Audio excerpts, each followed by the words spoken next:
અપરિણિત હતા ત્યારે આવી ઘટના ઘટી છે. હવે અમારી હારે કોણ સારો માણસ લગ્ન કરશે? અમારો કોણ સારો માણસ હાથ પકડશે? અમારા માથા ઉપર કલંક લાગેલું છે. સ્ત્રીઓની આ વાત સાંભળી સ્ત્રીઓએ કહ્યું ભગવાનને, પ્રભુ તમે અમારો સ્વીકાર કરો. ભગવાનને વિચાર્યું કે આ વાતે સાચી છે, સ્વીકાર કરવો જ રહ્યો.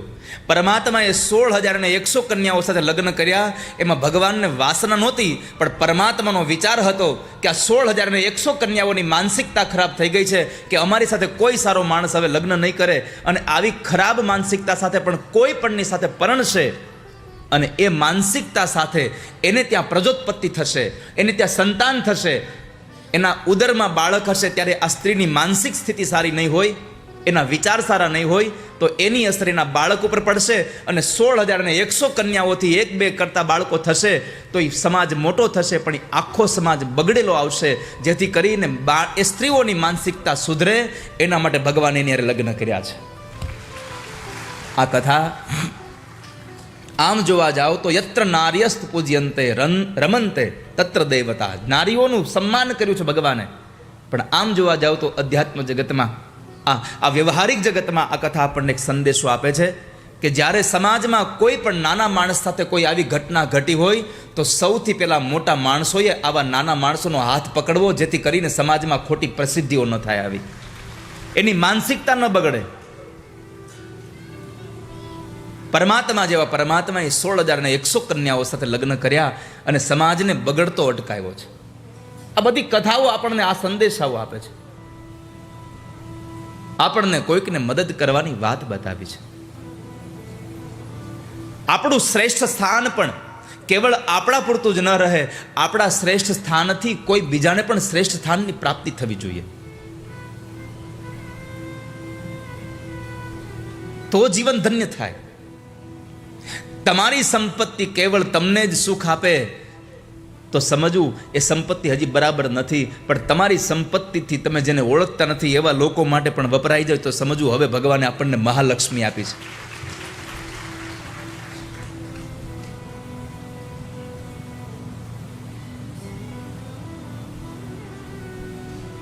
તમારું દાન તમારા ઓળખીતા લોકોને આપો તો સમજવું આપણા ઘરનો પૈસો વપરાઈ રહ્યો છે, આપણા ઘરની લક્ષ્મી વપરાઈ રહી છે.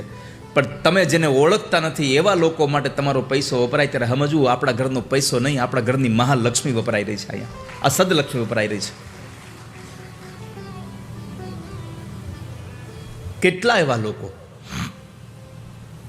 હું ઘણી વાર કહેતો હોઉં છું કે તથાસ્ત વિદ્યાપીઠને જ્યારે જ્યારે જે લોકોએ દાન આપ્યું છે, જે છોકરાઓને દત્તક લીધા છે, છોકરાઓને એ નથી ખબર કે તમે ગમે તે જગ્યાએ સેવા કરો. અહીંયા કદાચ ચંદુમાં મંગળવારે ગરીબોને રાશન કીટ આપે એનો દાતા ગમે તે હશે, પણ એ રેશન કીટ જેને મળી અને એ જ્યારે પેટમાં એનું અનાજ નાખતો હશે ત્યારે એના અંતરમાંથી જે પ્રાર્થના નીકળતી હશે એ બધું પુણ્ય જે દાતા હતો એના ખાતામાં જ જમા થતું જાય,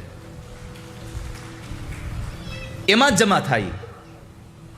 કારણ કે માણસનું વાઈફાઈ સ્ટ્રોંગ મહારાજ છે. એમણે એમના જ મામાની દીકરી સાથે લગ્ન કર્યા, રૂકમીની દીકરી સાથે લગ્ન કર્યા, અને એને ત્યાં દીકરો થયો અનિરુદ્ધ મહારાજ. એ અનિરુદ્ધ મહારાજના લગ્ન રૂકમીના દીકરાની દીકરી સાથે થયા.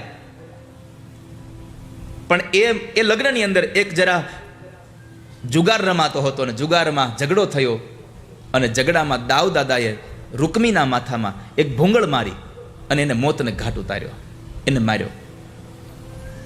પછી એ જ અનિરુદ્ધ મહારાજના બીજા લગ્ન બાણાસુરની દીકરી ઉષા સાથે થયા, જેને બેનો ઓખા હરણની કથા તરીકે સાંભળે છે. એ ઉષા હરણની કથા બતાવી. ત્યાર પછી ભગવાનના પત્ની જાંબવતીનો દીકરો સાંબ, એના લગ્ન દુર્યોધનની પુત્રી લક્ષ્મણા સાથે થયા. સમય ઘણો વ્યતીત થઈ ગયો અને એમાં પાંડવોએ જ્યારે એક વખતના સમયે રાજસુ યજ્ઞ કરતા હતા, ભગવાનને આમંત્રણ મળ્યું, પરમાત્મા આવ્યા. એ સમયે બહુ બધા રાજાઓ જીતાઈ ગયા હતા, પણ એક જરાસંધ હજી બાકી હતો. પછી ભગવાનને પ્રાર્થના કરી પાંડવોએ, એટલે ભગવાન કૃષ્ણ, અર્જુન અને ભીમ આ ત્રણેય જરાસંધ પાસે ગયા અને જરાસંધને પાસે જઈ અને યુદ્ધમાં આવ્યું બ્રાહ્મણના વેશમાં. જરાસંધ ઓળખી જાય છે, પણ એણે શરત એટલી જ રાખી કે કૃષ્ણ હું તમારી હારે યુદ્ધ નહીં કરું, કારણ કે તમે રણ મેદાન મૂકીને ભાગી જનારા હતા. હું અર્જુનની સાથે યુદ્ધ નહીં કરું, કારણ કે મારાથી ઉંમરમાં બહુ નાનો છે. જો યુદ્ધ કરવું હોય તો ભીમને કયો મારી હારે યુદ્ધ કરે. ભીમ ભગવાનને કહે છે, પ્રભુ કારણ વગરનો હોળી નાળિયેર મને શું કામ બનાવો છો આમાં?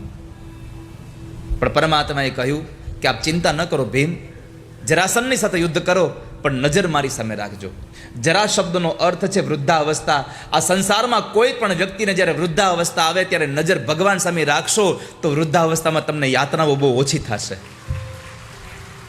આપણી નજર પરમાત્મા તરફ રહે, આપણું ધ્યાન ઈશ્વર તરફ રહે.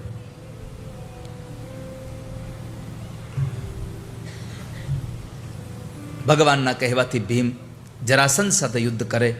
અંતે પરમાત્માની જ કૃપા દ્રષ્ટિ માત્રથી ભીમના હાથે જરાસનનો ઉદ્ધાર થયો. એ જરાસન મરાયો, એનું રાજ્ય એના દીકરા સહદેવને સોંપી દઈ અને જરાસનનો મુગુટ લઈ અને પાંડવો આવ્યા. રાજસુ યજ્ઞની તૈયારી થાય એના પૂર્વે એક સભા મળી. સભામાં એક પ્રસ્તાવ રજૂ થયો કે આટલા મોટા યજ્ઞમાં કોની આપણે અગ્ર પૂજા કરીશું? બહુ બધા લોકોએ પોતાનો નિર્ણય બતાવ્યો. કોઈએ કહ્યું કે સૂર્યની કરો, કોઈ ચંદ્રની કરો, કોઈ વરુણની કરો, કોઈ ઇન્દ્રની કરો પૂજા. એમાં જરાસનના દીકરા સહદેવે કહ્યું કે જો આટલા મોટા યજ્ઞમાં અગ્ર પૂજાને લાયક જો કોઈ હોય તો એ દ્વારિકાવાળા કૃષ્ણ છે. દ્વારિકાવાળા કૃષ્ણ છે શબ્દ સાંભળ્યો, બધાને આ પ્રસ્તાવ ગમ્યો. પણ દુનિયાનો નિયમ છે, બધાને ગમે એ અમુકને ન ગમે. આ સંસારનો નિયમ છે, જે બધાને ગમે એ અમુકને ન ગમે. આપણી કોઈક વાહ વાહ કરે એ 5 જણાને ન ગમે.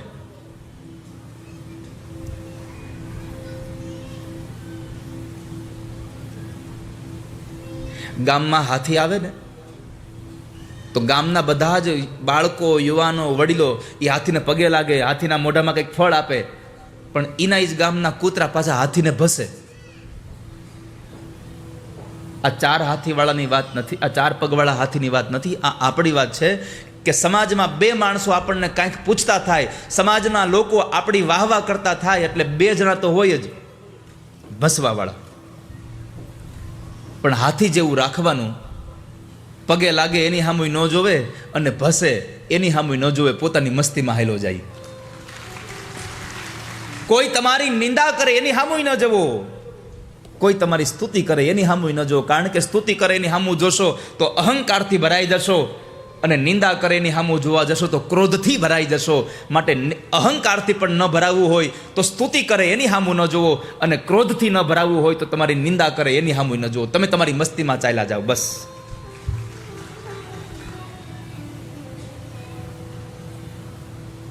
અમારે તો કેટલી વખત આવું થાય, પણ મહાપુરુષોના આ કૃપાથી આ બસ આ તુંબડીમાં થોડુંક આમથી સમજણ આવી. કોઈની હામું એ રીતે જોવું નહીં. તમે શું માનો છો? અહીંયા કથા આટલી સારી કરી એટલે બધાને ગમતા હોઈએ? અમુકને ભગવાને સ્પેશિયલ કેસમાં મોકલ્યા છે, ખાલી વિરોધ કરવા છે, તમારું ખરાબ બોલવા જ મોકલ્યા છે. કારણ કે એનાથી સહન જ ન થાય. જેમ ઓલો સગાઈ થઈ હોય ને લગ્ન થઈ ગયા હોય ને લગ્ન તૂટી ગયા હોય પછી બીજાનો ઢોલ વાગે ને કેમ સહન ન થાય, એમ ઘણાથી તમારી વાહવાનો ઢોલ સહન જ ન થાય કોઈથી.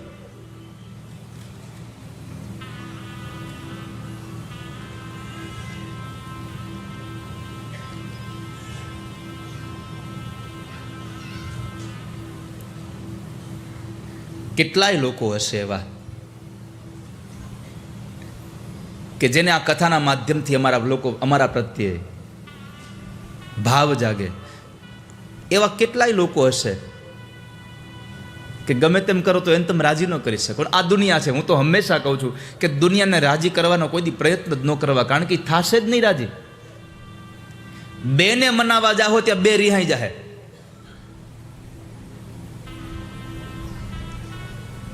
તમે દુનિયાને નહીં પહોંચી શકો.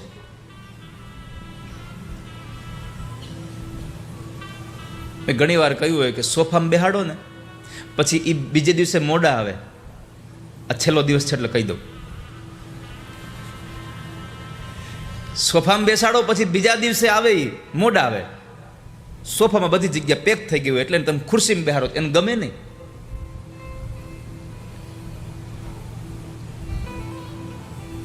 ખુરશીમાં જગ્યા મળી હોય એને ખુરશીમાં જગ્યા ન મળે ને એને નીચે બેહવું પડે તેને ગમે નહીં. કારણ લોકોની અપેક્ષા જ એટલી છે, તમે એને રાજી જ ન કરી શકો. અને સોફે બેહાડવાનો કદાચ વારો આવે તો એમ કે આગળ ન બેહવા મળ્યું, પાછળ બેહવા મળ્યું.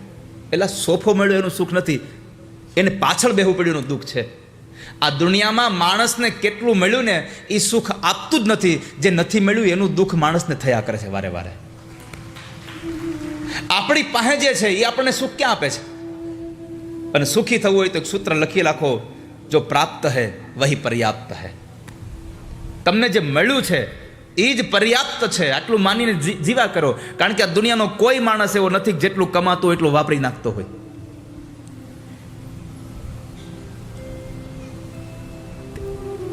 દુનિયાને રાજી કરવી બહુ અઘરી છે.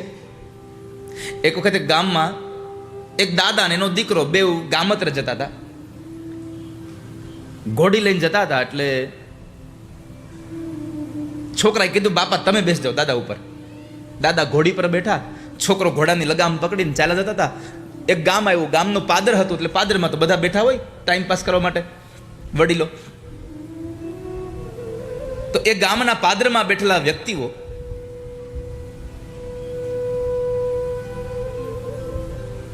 આ દ્રશ્ય જોઈને બોલ્યા કે આ ગૌઢા બાપને જરાય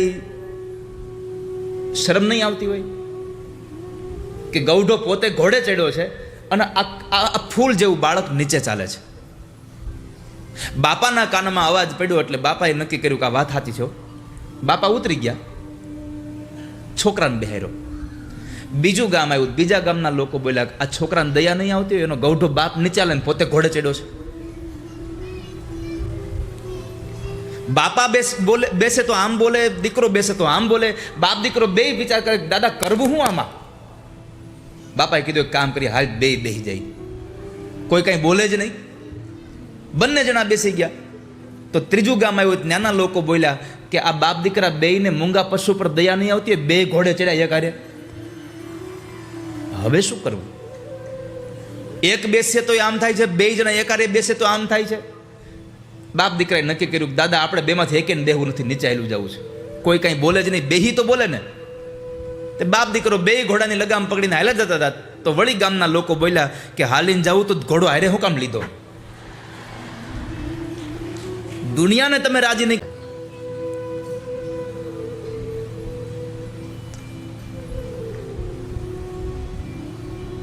તો ભગવાનનું નામનો જ્યારે ઉદ્ઘોષ થયો એટલે શિશુપાલને ગમ્યું નહીં. ભગવાનનો બહુ વિરોધ કર્યો, ભગવાનને ગાળો દે છે, પરમાત્માને ગાળો દીધી. એક ગાળ બે ગાળ આપી એટલે યાદવો ઊભા થયા, પણ ભગવાને યાદવોને બેસાડી દીધા, તમે બેસી જાઓ. કેમ? તો કહે છે મારે મારા ફૈબા સાથે એક નિર્ણય નક્કી થયો છે. મેં મારા ફૈબાને એક વચન આપ્યું છે કે આ તમારો દીકરો મને 100 ગાળ દેશે ત્યાં સુધી માફ કરીશ, પછી નહીં કરું. એટલે તમે એની ચિંતા ન કરો. ભગવાને સ્વયં પોતે શિશુપાલને સમજાવ્યો કે શિશુપાલ સાવધાન હો, 100 ગાળ માફ કરીશ પછી નહીં કરું. પણ આજે એટલો બધો આવેશમાં આવ્યો, એટલો બધો આવેશમાં આવ્યો, ભગવાનને એક પછી એક ગાળો ભાંડવા લાગ્યો. 100 ગાળ થઈ, ભગવાને સાવધાન કર્યો કે હવે બસ. છતાં ભગવાનને તુકારો કરીને કીધું ગોવાળિયા તું શું કરવાનો તો ચોર? અને એ સમય પરમાત્માએ સુદર્શન ચક્ર પોતાની આંગળીમાંથી છૂટું કરી અને ભરી સભામાં શિશુપાલનું મસ્તક કાપી નાખ્યું. શિશુપાલનો ભગવાને ઉદ્ધાર કર્યો.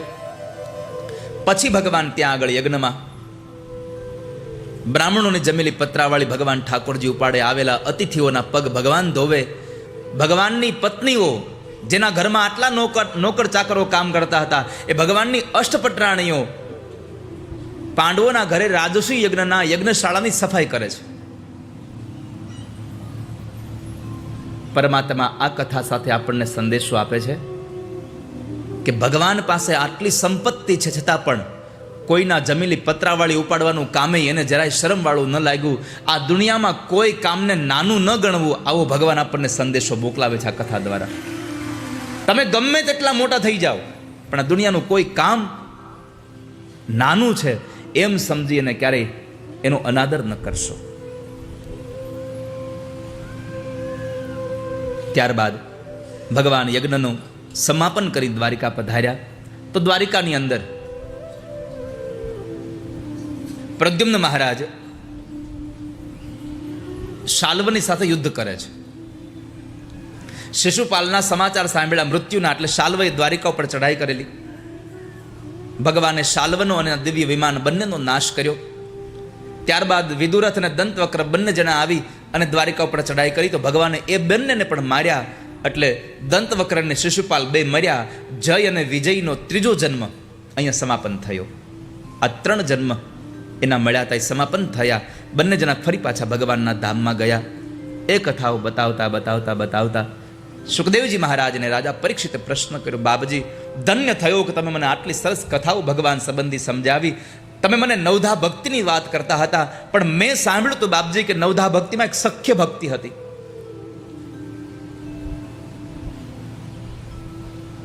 તો શું ભગવાનને સખા ભાવ હતો? ભગવાનને મિત્રતાનો ભાવ હતો? અને જો ભગવાનને મિત્રતાનો ભાવ હતો તો શું ભગવાનને કોઈ મિત્ર હતા? અને જો મિત્ર હતા તો ભગવાન મારા પર કૃપા કરો ને, એ ભગવાન અને ભગવાનના મિત્રની કથા મને સંભળાવો. મારે સાંભળવું છે કે ભગવાનમાં સખ્ય ભાવ કેવો છે. હા રાજા, ભગવાન દ્વારિકાધીશને પોરબંદરના સુદામા નામના બ્રાહ્મણ એના મિત્ર હતા. 2 અધ્યાયમાં સુદામ ચરિત્રની કથા આપી છે.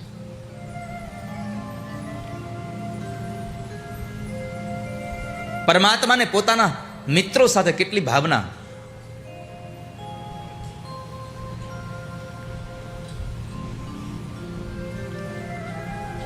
સાંદીપની ઋષિના સુદામા નહીં, કૃષ્ણ જેના મિત્ર છે એવો સુદામા.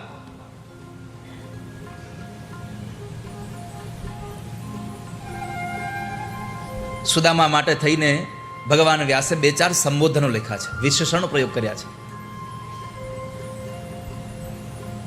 પેલા તો સૌથી પહેલા કહ્યું કે બ્રહ્મત્વ હતું સુદામામાં, બ્રાહ્મણત્વ હતું. અને બ્રહ્મત્વ એને જ કહેવાય, બ્રહ્મને જાણે એ બ્રાહ્મણ છે. બ્રહ્મમ જાનાતિ ઇતિ બ્રાહ્મણ. બ્રહ્મને જાણે અને બ્રહ્મની ઓળખાણ કરાવી દે એ બ્રાહ્મણ છે. બીજું વિરક્ત છે, કોઈ પણ વસ્તુમાં આસક્તિ નથી. પોતાની ઇન્દ્રિયોને પોતે જીતેલી છે, જીતેન્દ્રિય છે. અને સૌથી મોટું કોઈ જો વિશેષણ એના માટે લગાડ્યું હોય તો એ છે પ્રશાંત આત્મા. આ સંસારમાં આપણે બધાને શાંત જોઈએ છે, પણ પ્રશાંત બહુ ઓછા જોવા મળે છે. શાંત અને પ્રશાંતની વ્યાખ્યામાં એટલું કહી શકાય કે શાંત એને કહેવાય કે સ્થિતિમાં સ્થિર હોય, પણ અમુક એવી પરિસ્થિતિ આવે ત્યારે અશાંત ઈ પણ થઈ જાય. પણ પ્રશાંત એને કહેવાય ગમે તેવી પરિસ્થિતિ નિર્માણ થાય પણ કોઈ દિવસ એનું મન વ્યાકુળ ન બને, એવું જેનું જીવન છે એ પ્રશાંત આત્મા છે.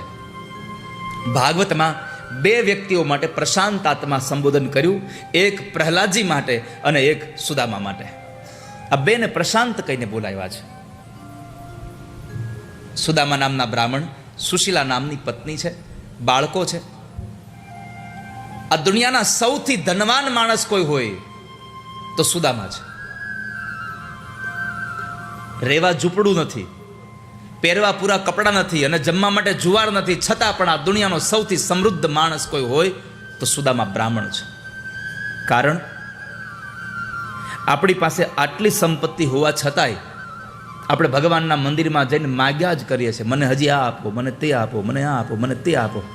બધું માગ્યા જ કરીએ છીએ. પરંતુ સુદામા પાસે કશું નથી, છતાંય એમણે કશું માગ્યું નહીં અને એણે વ્રત લીધું, અયાચક વ્રત. હું 2 હાથવાળા પાસે ન માગું, પણ 1000 હાથવાળા હરિ પાસે ન માગું કોઈ દિવસ. અયાચક વ્રત છે.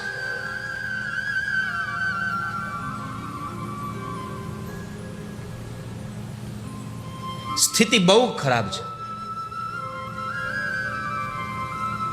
એક વખતના સમયે સુશીલાજીએ એમને પ્રશ્ન પૂછ્યો કે સાંભળ્યું, તમને યાદ છે તમે એકવાર કહેતા હતા કે દ્વારિકાવાળા તમારા કોઈ મિત્ર હતા? અરે હા હા સુશીલા, અમે સાંદીપની ઋષિના આશ્રમમાં ભણતો ને હું, ત્યારે દ્વારિકાવાળા કૃષ્ણ મારા મિત્ર છે, અમે બે સાથે ભણતા હતા. સુશીલાને ખબર હતી કે દ્વારિકાવાળો અંતર્યામી છે.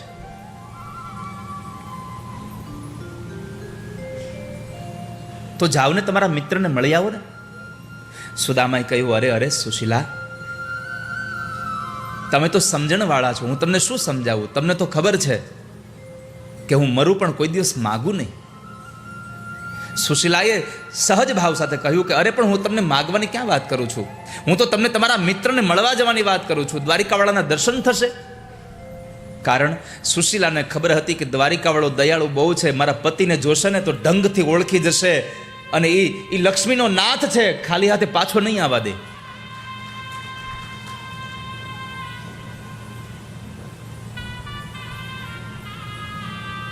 સુદામાને થયું, મારા પત્નીએ આજ લગ્નને આટલા વર્ષો વીતી ગયા, ક્યારેય કશું માગ્યું નથી, આજ પહેલી વાર મારી પાસે માગ્યું. પણ યાદ આવ્યું કે કદાચ હું જાઉં, કૃષ્ણના લગ્ન થઈ ગયા હોય, બાળકો હોય, મારી પાસે આવે તો હું શું આપું? કારણ શાસ્ત્રો પુરાણો મહાપુરુષોના મુખેથી સાંભળ્યું છે, વાંચ્યું છે કે જ્યારે અમુક અમુક જગ્યાએ જાઓ ત્યારે ખાલી હાથે ન જવું, કંઈક ને કંઈક ભેટ સોગાદ લઈને જવું જોઈએ. ખાલી હાથે ન જવાય. તો સુશીલાજીને સુદામદેવ બ્રાહ્મણે કહ્યું કે ના, બાળકો મારી પાસે આવે તો શું આપો એને, મારી પાસે તો કંઈ છે નહીં. સુશીલાજી પડોશમાંથી થોડા પૌવા માગી લાવ્યા છે, તાંદુલ ચોખાના પૌવા માગી લાવ્યા.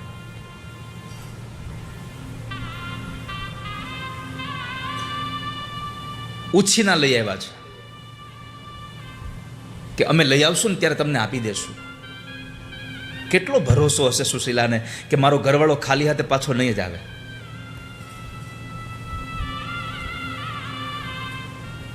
પૌવા માગી લાવ્યા પડોશમાંથી. પહેરવાના કપડાં નહોતા, એમાંથી બીજા કપડાં તો ક્યાંથી હોય. પોતાની સાડીના છેડેથી એક ટુકડો કાઢી અને એમાં પેલા પૌવાની પોટલી બાંધી અને સુદામના હાથમાં હતી કે લ્યો નાથ, આ કૃષ્ણને આપજો. સુદામા વિચાર કરે છે કે મારે આ પૌવા કૃષ્ણને આપવાના છે.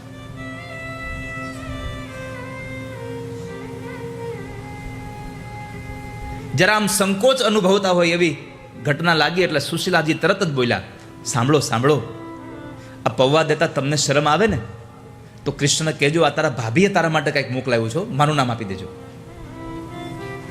પોતાના પતિના મનની વાતને પણ એના ચહેરા ઉપરની રેખાઓને જોઈને ઓળખી જાય એ આ સંસારની સાચી આર્ય નારી છે, સાચી પત્ની છે. પોતાના પતિની રેખાઓ જોઈને કહી દીધું કે આના મનમાં ક્ષોભ થઈ રહ્યો છે.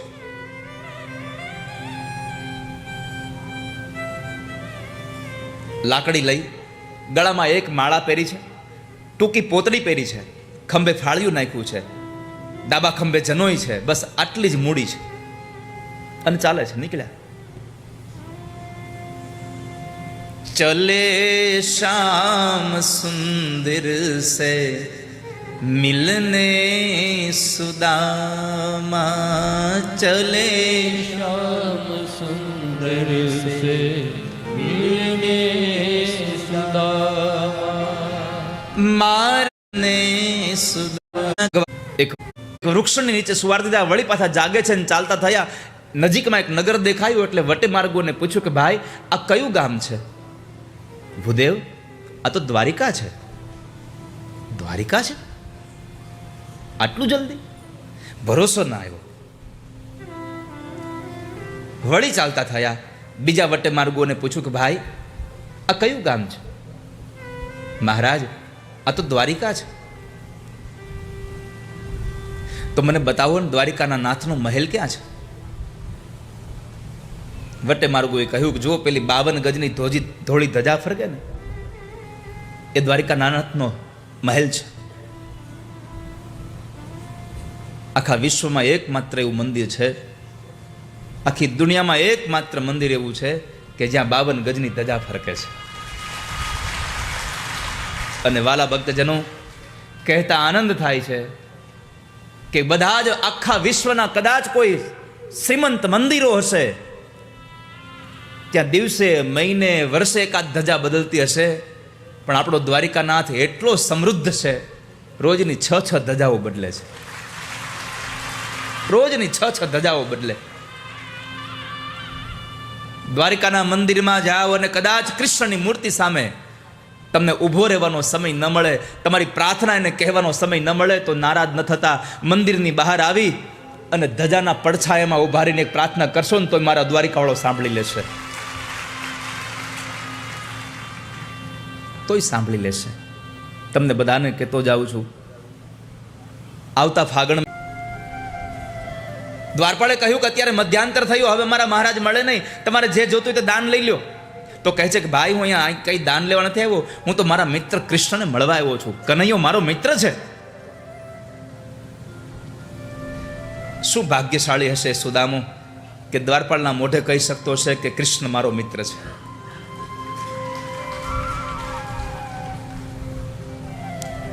દ્વારપાળે જરા અડધૂત કર્યા છે કે અમારા મહારાજને મિત્રોની તાણ છે, તમારા જેવો મિત્ર બનાવે, નીકળો અહીંથી, હાલો.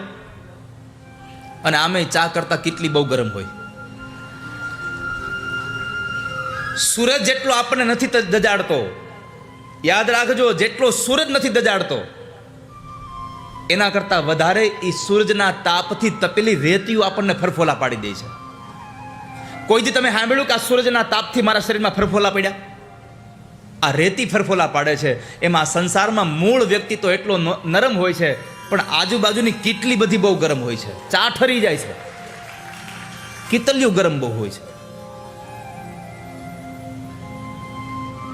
બધી કેટલીને મારી પ્રાર્થના છે, તમારી અંદર ભરેલો ચા ઠરી ગયો છે, તમે ઠરી જાઓ,